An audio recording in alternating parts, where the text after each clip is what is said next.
তৃণমূলের এজেন্ট, এগুলো গুছিয়ে রাখা হয়েছে। সভ্যতা, ভব্যতা, শিষ্টাচার সব জিনিসের সীমা ক্রস করেছে। 30টা লোক নিয়ে এখানে পার্থ চ্যাটার্জি বসে থাকতো, সেখানে কখনো 235টা এমএলএ রাখা বামের লোকেরাই জিনিস করে।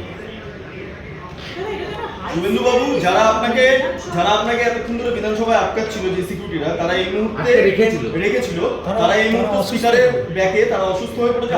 হাতেই ব্যান্ডেজ দেখা যাচ্ছে, অনেকের হাতেই ব্যান্ডেজ। তারা বলছে তারা আহত, তারা আহত। ওখানে প্রথমে আমি যখন ভাঙা জিনিসপত্রগুলো দিই, তখন স্পিকার ঘোষণা করলেন যে মাইক ভেঙেছে যারা বিজেপির এমএলএ, তাদের বিরুদ্ধে আমি ব্যবস্থা নেব।